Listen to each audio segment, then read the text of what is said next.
Assalamualaikum warahmatullahi wabarakatuh. Pada video kali ini, kami akan menjelaskan mengenai model Generalized Autoregressive Conditional Heteroscedasticity atau GARCH. GARCH adalah model time series yang mengasumsikan bahwa varian residual tidak konstan dikarenakan adanya gangguan dari nilai residual dan varian residual pada periode sebelumnya. Perbedaannya dengan ARCH, jika ARCH itu model untuk data deret waktu yang variansnya tidak tetap, varian sekarang dipengaruhi oleh kesalahan prediksi di periode sebelumnya, sedangkan GARCH itu versi lebih lengkapnya, karena varian sekarang dipengaruhi baik kesalahan prediksi sebelumnya maupun varians periode sebelumnya, jadi bisa menangkap pola naik turunnya varians lebih lama dan lebih akurat. Baik, untuk selanjutnya, kita langsung praktekkan menggunakan aplikasi Evius. Kita buka Eviusnya terlebih dahulu. Jika sudah seperti ini, klik Open a Foreign File untuk menginput data langsung dari Excel. Pilih data yang akan digunakan dalam format Excel. Lalu klik Open. Pastikan sheet sudah sesuai dan tabel sudah terpisah dari satu kolom dengan kolom lainnya, lalu klik Finish.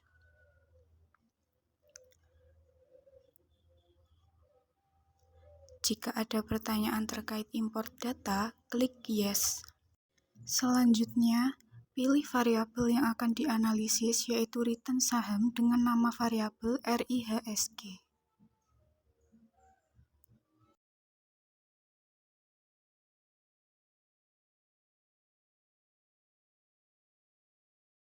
Selanjutnya, di sini kita klik View, Correlogram of, kita pilih level dan legs-nya kita klik 36 lalu OK. Hasil analisis disimpan dengan cara klik Freeze, Name, lalu disimpan dengan nama Correlogram Data.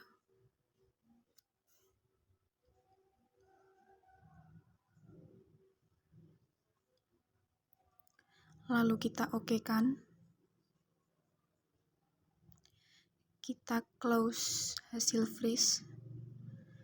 Nah, identifikasi model ARIMA dapat dilihat dari lag ACF dan PACF yang melewati batas signifikansi pada ACF atau autocorrelation. Dapat diketahui bahwa lag 1 menunjukkan grafik yang melewati batas signifikansi, sehingga model dugaan maksimum untuk MA adalah MA1. Pada PACF atau partial autocorrelation, dapat diketahui bahwa lag 1 hingga 3 menunjukkan grafik yang melewati batas signifikansi, sehingga model dugaan maksimum untuk AR adalah AR3. Nah, setelah itu kita close semuanya, lalu kita klik Quick, lalu pilih Estimate Equation, dan tuliskan model dugaan, yaitu ARIMA 301 dengan menggunakan data yang RIHSG. Kita tuliskan modelnya RIHSG, spasi C, spasi AR dalam kurung 1, spasi AR dalam kurung 2, spasi AR dalam kurung 3, dan yang terakhir spasi MA dalam kurung 1. Setelah itu klik OK.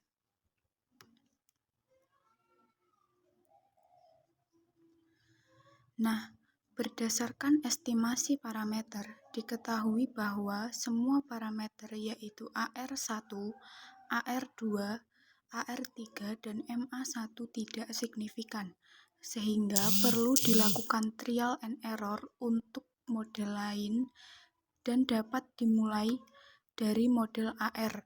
Oleh karena itu, akan dicoba model AR1, AR2, dan AR3. Selanjutnya kita klik estimate pada hasil estimasi sebelumnya, lalu ubah model dengan menghapus parameter MA, sehingga model menjadi RIHSG spasi C spasi AR dalam kurung 1 spasi AR dalam kurung 2 dan spasi AR dalam kurung 3. Selanjutnya klik OK. Berdasarkan estimasi parameter, diketahui bahwa nilai parameter yang signifikan hanya AR1, sedangkan nilai parameter yang lainnya tidak signifikan, sehingga selanjutnya dilakukan trial and error kembali dengan menghapus salah satu parameter yang tidak signifikan, misalnya AR2. Selanjutnya, kita klik lagi estimate pada hasil sebelumnya. Ubah model dengan menghapus parameter AR2, sehingga model menjadi RIHSG spasi C spasi AR dalam kurung 1 spasi AR dalam kurung 3. Setelah itu kita klik OK.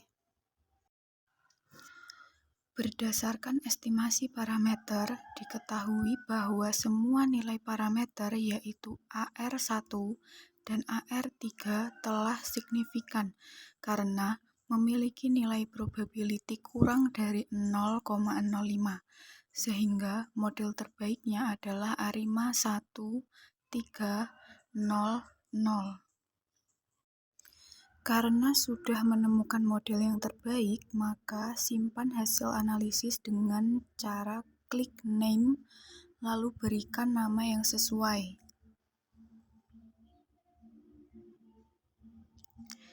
Di sini kita namakan dengan model ARIMA.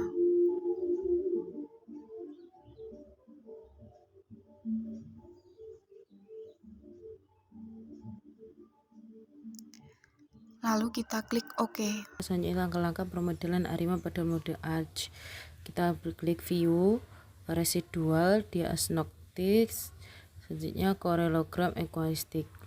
Kita klik korelogram. Itu 36, langsung kita OK. Nah, itu adalah permodelan ARIMA. Selanjutnya kita freeze, kita name, kita berikan nama white noise. Kita beri nama white noise. Setelah itu kita OK. Nah, yang ini kita X aja. Nah, ini hasilnya adalah like ACF dan PACF residual tidak ada yang melewati batas signifikan. Secara umum, nilai probability-nya menunjukkan yang lebih dari 0,05 atau yang sudah memenuhi asumsi white noise. Nah, selanjutnya kita klik view, residual diagnostic. Nah, itu kita klik histogram normality test. Kita klik. Nah, itu adalah permodelan ARIMA atau uji normalitas. Nah, itu adalah nilai. Nah, kita freeze name, kita beri nama normalitas. Setelah itu kita OK.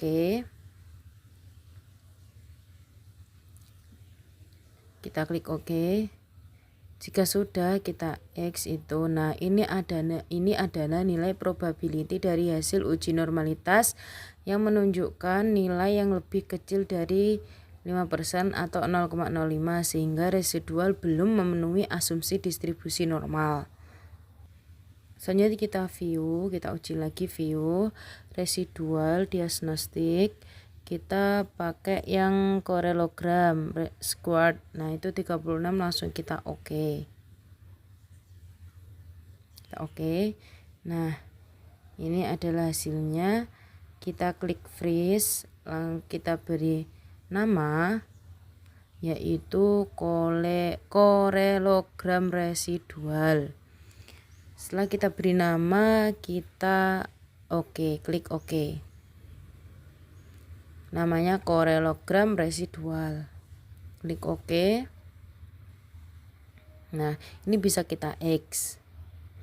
Klik X. Nah, ini adalah masih ada garis yang melebihi batas signifikan secara umum lah, maka nilai probability-nya menunjukkan nilai yang kurang dari 0,05.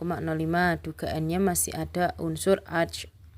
Selanjutnya kita klik view, kita klik residual diagnostik. Setelah itu heteroskedasticity test. Nah, ini adalah yang kita ARCH. Yang itu ARCH, numbernya kita ganti 36. Setelah itu kita OK, klik OK. Nah, ini langsung kita klik freeze name. Nah, uji underscore ARCH. Setelah itu kita klik OK. Nah, ini bisa di X terlebih dahulu. Nah, ini dilihat dari nilai probability-nya dari hasil uji ARCH menunjukkan nilai yang lebih kecil dari 5%, sehingga hasil ini mendukung dugaan dari korelogram bahwa terdapat unsur ARCH sehingga data perlu dimodelkan ARCH atau GARCH. Nah, ini bisa kita X. Klik X. Nah, ini setelah di X tadi kita masuk ke quick estimate equation. Ya, estimate equation. Ini kita tulis RI. Kita tulis RIHSG spasi C spasi AR1 spasi AR3. Nah, ini sudah. Kalau sudah AR3. Nah, kalau sudah, metodenya kita ganti ARCH. Itu ARCH yang bawah. Jika sudah, nah itu ARCH. Nah, ini adalah pembeda antara model ARCH dan GARCH. Nah, di sini pada order method yaitu ARCH-nya diisi 1 dan GARCH-nya juga diisi 1. Jika kalau kita uji ARCH itu yang ARCH-nya 1, GARCH-nya 0. Nah, jadi bedanya di sini ya antara ARCH dan GARCH. Nah, setelah ini kita langsung metodenya juga ARCH, kita langsung klik OK. Klik OK. Nah, ini adalah hasilnya permodelan GARCH.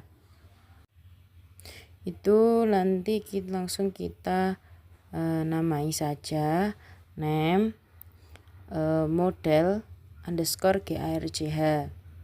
Jika sudah, kita klik OK.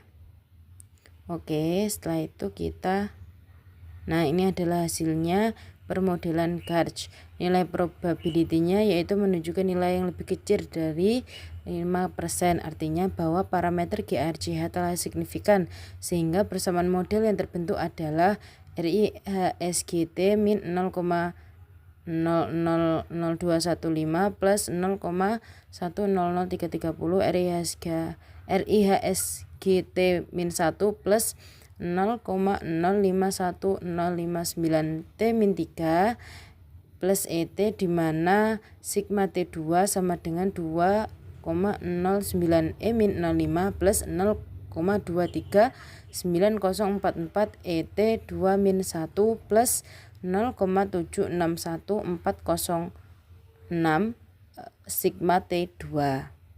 Nah, setelah ini kita klik view. Ya, kita klik view. Ini view, kita klik residual diagnostik.